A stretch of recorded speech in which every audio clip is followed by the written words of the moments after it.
Parham with the Rock Dojo, and I'm so excited to interview two of my first students ever. I'm interviewing, and I'm so lucky to have them here.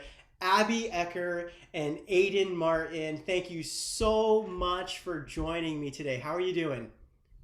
Let's go one at a time. We'll start with Abby just so that we're not talking, and then we'll go to Aidan. Sounds good. Thank you for having us on here. I'm doing good. I'm at school in Minnesota, and yeah, it's been a long time. So I'm glad to be back here talking to you guys. Yeah. Yeah, thank you, Brian. I am also at school in Minnesota, different school, but we're just getting to the end of our term here, and it's been pretty hectic with all the schoolwork. But I'm excited for it to end and to get to go back to Portland. So, yeah. Fantastic, fantastic. Now, okay, tell me about your schooling. I want to know what you're studying, what year you're at, what the name of your school is. Give it to us. Let's start with Aiden on this one. Okay. I go to Carleton College in Northfield, Minnesota. It's a very small school. There's like 2,000 of us here. And I'm pre-med, so I'm pre-med, but I'm a psychology major, so that means that I just have to get all the pre-med requirements done, basically outside of my major. Um, so I'm taking organic chemistry right now, which is really interesting, but it's also a pretty tough class. But one of the nice things about Carleton is I can take the lab requirement for pre-med that I need to take, and then I can take like one class for my major, and then one class that's just optional. So that's the music class that I'm taking this term is the optional kind of fun one. But we take three classes per term, and then there's three terms. So yeah. Wow. Wow. And I'm really excited to talk to you guys because I've been making the argument, I've been basically an advocate for music education in the public school system for the last decade. And I'm constantly making the argument that music education lends and helps students succeed, and that the skills that students learn in the music hall or on the bandstand or in their guitar lessons helps them succeed in the classroom. And you two, being the first two students I've ever had, Aiden on his way I thought you were becoming a doctor. It sounds like you're becoming a psychiatrist. Is that correct? Well, I'm still planning on going to med school. I don't really have to decide what I want to do for specialty until after med school, Got you. but yeah, I still have Got to you. apply and get done with college first. But really, it doesn't matter what I study in college as long as I get the requirements in. Understood, understood. And let's jump over to Abby. All right. I am a junior also at McAllister College, which is in St. Paul, Minnesota.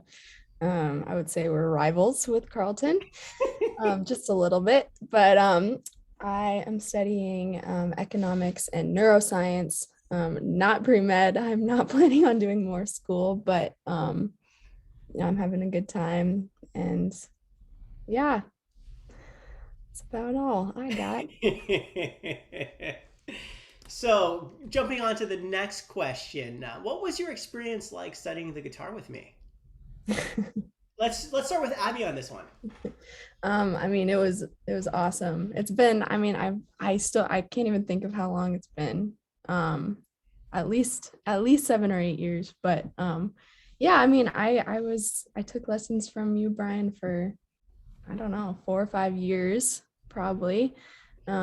Like leading up into high school. And I think just um, as a middle schooler, I was still young, still developing, and I think like just I mean you got everything. You've got the ability to teach, and then just the interpersonal um you know skills too, I guess. So I always felt like you were supporting me through that, and that even if I was not playing well in a certain day, like you had nothing but support for me. And I think that's a valuable lesson I've taken away, from that. And even though I mean I'm not still consistently playing guitar, but just you know those I will never forget all the things that you helped me with. And Yeah, it was a great time in my life. Oh, thank you, Abby. Aiden? Yeah, I think by being so positive and so engaging in your lessons, I think I also took lessons for like 5 or 6 years, maybe seven. But I think it really sparked my creativity, especially and sparked my love for the blues as well because specifically you showed me the minor pentatonic scale at some point during our lessons and kind of taught me how to improvise and kind of draw out certain notes and just kind of create a melody with like three notes, and that really just like was the beginning of my love for the blues, and it's just kind of gone up from there. And so I really appreciate that the most, I think. Awesome, awesome. Wow, I'm just like trying not to be emotional here. It's like I haven't seen both of you in so long, and just remembering our time. We spent 4, 5, 6, 7 years together. I'm like, wow, I'm actually getting emotional, seriously. So, anyways, what did you like most about your guitar lessons? You want to take it? Sure. I would say the thing I liked most was really, like I said, being creative and coming up with stuff on my own that sounded good. I think even though it's essential to learning music, I think learning other people's stuff and kind of transcribing solos, like it's really important, but it's not as fun as being as just creating your own kind of thing. So I think you really did that well for me. So that was my favorite part. Oh, that's awesome. That's a big part of my philosophy, by the way, is and that's a really challenging thing, and it brings up a whole kind of like question in terms of like music education. I've seen a lot of guitar players develop who learned note for note, learning other people's material, and that's what I do at Berklee College of Music, as I was telling you before we went on air, is I learn solos note for note. But then I feel like the people who have the biggest impact on the industry are those people who didn't in fact do that and actually develop their own vocabulary, their own language. And but I mean, I'm even at odds even saying that, because it really can go either way, and that's what I love about music. Is there's so many different avenues for learning music, and beyond learning music is really developing your voice as an artist. You know what I mean? And you can do that in multiple ways, but I think one of the most powerful ways, and what I love most about music, is not learning other people's songs, but learning how to express myself through music. And I think it's the most rewarding thing in the world. So thank you so much for sharing. And how about you, Abby? I mean, I agree with all that.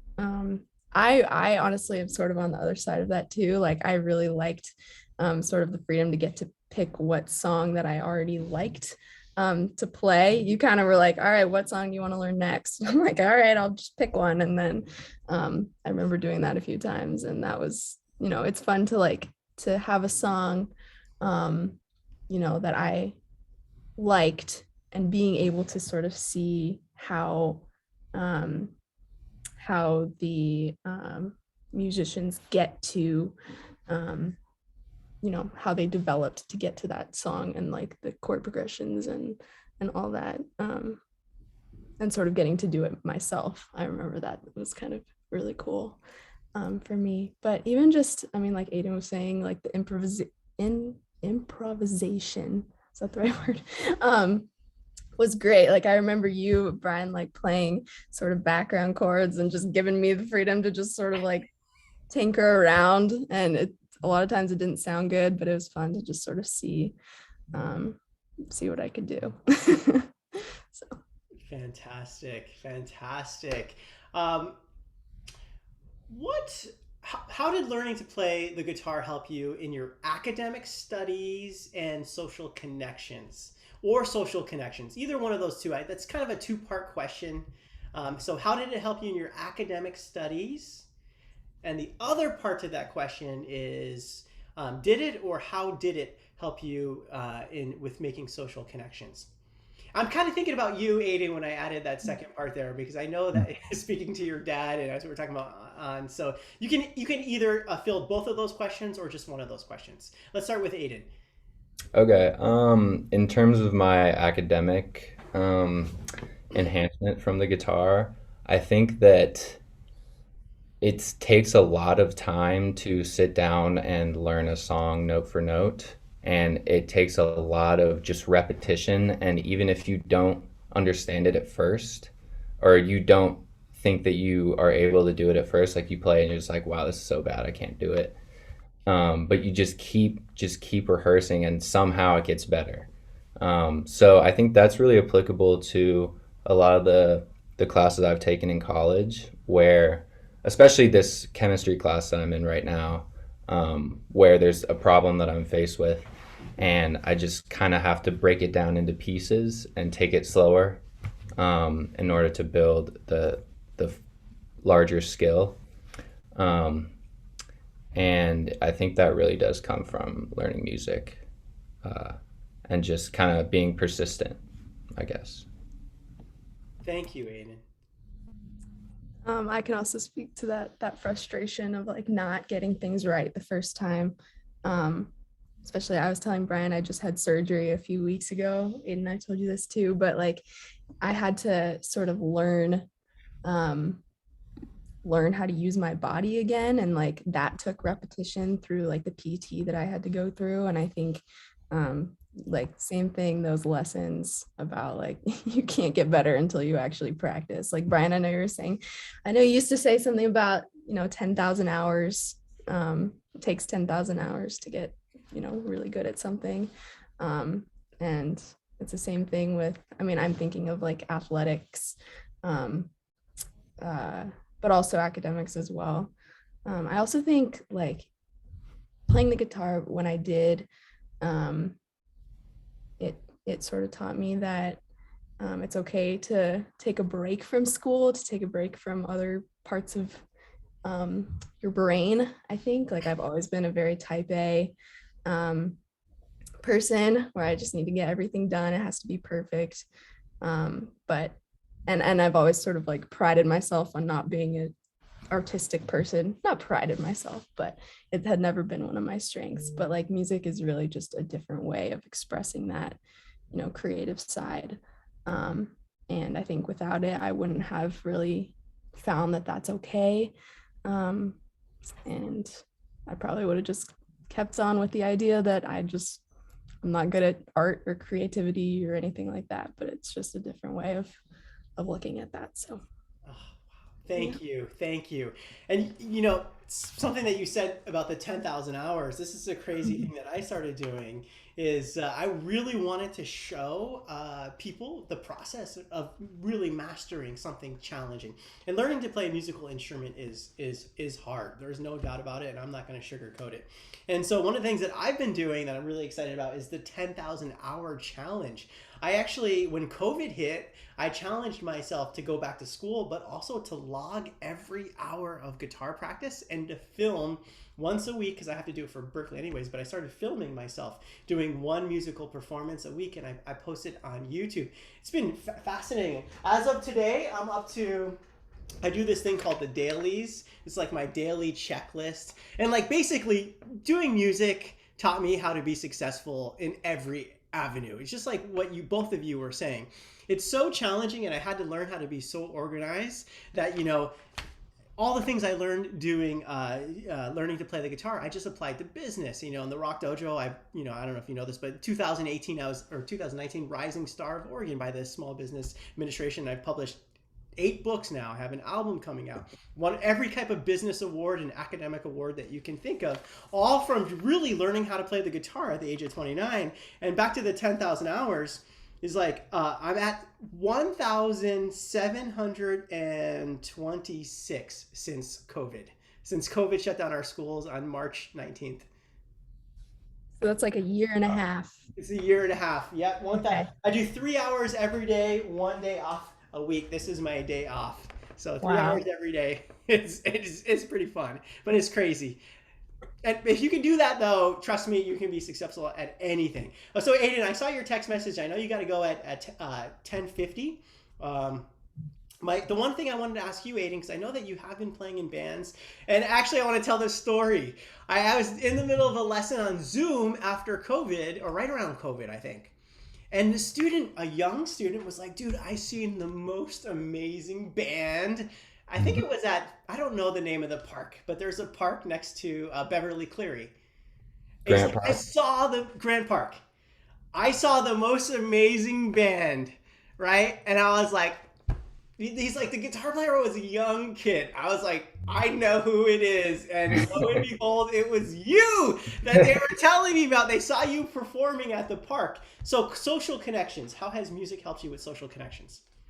Um, Definitely just talking with people about the music that I like, and figuring out if they like the same music, and then even better if they're able to play that kind of music, because it's really, you can definitely connect with someone that you don't know that well through playing music together, um, because there's a lot of, if you're hearing the same thing, you can make a connection through that. So I think I think that's what it's given me in terms of social connections. Amazing. Thank you. Abby? You don't have to answer that one if you don't want to, but if you want to jump in. No, I mean, I haven't, I never joined, made a band or anything, but I don't know. I agree. Like, even like I was saying, I don't have a guitar here, but I'll go around and like tinker on my, friends' guitars, and that's just like a sort of special, you know, social thing, connection. Also, just like on a basic level, like having Brian, having you as a connection, right, from this, having Aidan. I mean, we have been friends for a long time, but it just sort of adds an extra layer to that. And I know that if I ever wanted to, go form a band or something, or just like hang out in a musical studio, like at school we have one too, like I could just, Ah, yeah, I could just get a couple friends and do it, and I would feel, good about that. So amazing. that's it. Amazing. Okay, so last question. Is there anything I didn't ask you that I should have? I don't know. I think I you don't think so. I think you covered pretty much a lot of stuff. So I can't think of anything right now. Awesome, awesome, awesome. Well, I'm going to ask you to stick around just for a couple more minutes. I'm going to hit the stop button on the record, but thank you so much, Abby Ecker and Aidan Martin, two of my first guitar students. They're just wonderful, wonderful people. And I'm so incredibly proud of both of you, and I'm so happy that you can join me. And we're going to be saying bye to the audience, but we're going to stick around for another minute.